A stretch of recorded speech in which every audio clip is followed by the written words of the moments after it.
Tuloy ng ating video. Charot. Ayan, magandang hapon, kaganda. I'm back again, Shahana. Pagpapatuloy nating video, ayan. Kanina ay, paksiw. Ngayon ay tinola na naman tayo, guys. Ayan. Ito po yung, the crack. Ayan. Una is, kumukulo na yung tubig. Lalagyan na natin ng Bawang. no! Sibuyas at saka kamatis. Ilagay natin sibuyas, kamatis. Sibuyas. Yung bawang natin, guys, ay sa na lang yan, sa paksiw.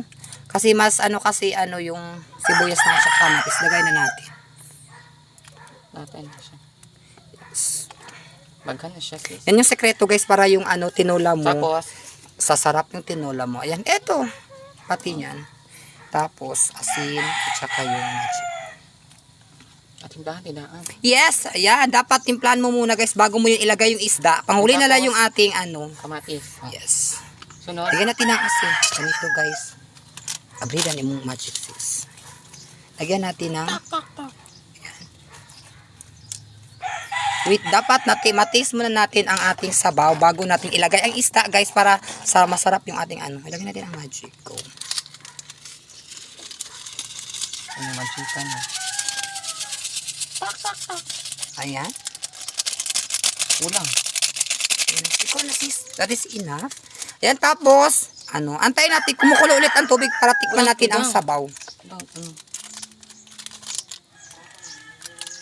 Sige, namin na siya, sis. Dili naman isis. Gamay itong magic.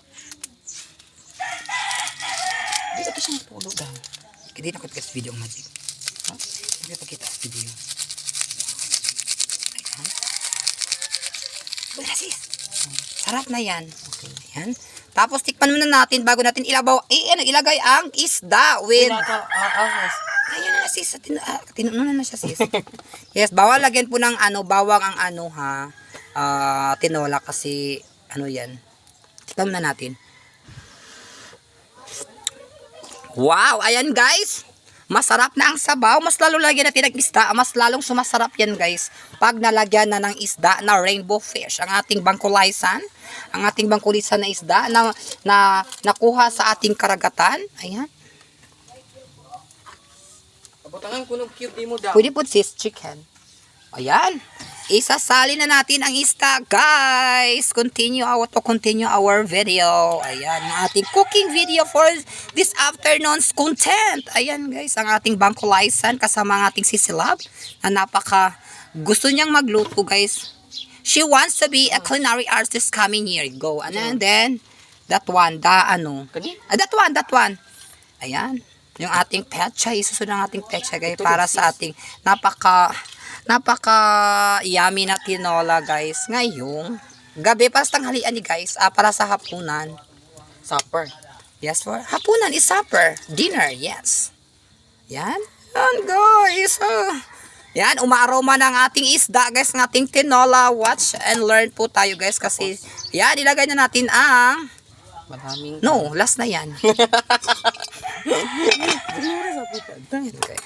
Yan, guys. Mag-atay tayo ng how many minutes, guys, para sa para sa ating finished product at sa ating last ingredients for our tinola for this afternoon's reel. Ayan, ganun yan, guys. Ang magluto ng tinola. Ganun ang sekreto. That is the technique to make your tinola, guys, na hindi siya, yung laman ay kompleto lang yung laman. Tapos, kalimitan sa mga ginagawa ngayon sa tindahan, especially sa pag-yes, para hindi maano yung isda natin. Tikman muna natin ulit. Lamig lagi siya din. Yes, of course. Kompleto siya. Wow. Ayan, very siya, guys. Yummy na siya, guys. Ay, naku. Talagang mapapawaw na kayo sa lasa. Just try to taste it for you to know kung gaano kasarap at kalasa ang ating tinola sa menu. Ayan.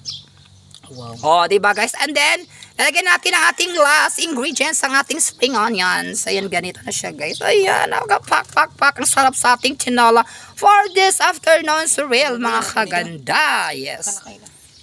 Yes, and tapos, ayan. Ganito na itong finished product, guys. Makikita nyo ang isda na hindi siya, wait lang. Pakita sa inyo para hindi po siya, ayan. Kita nyo lang po na buong buo siya. At saka, siya, guys. Very clear and very Ayan, luto na po siya. And after that, 5 minutes guys, pwede na natin siyang hanguin at ilagay sa bowl para sa higop ng sabaw.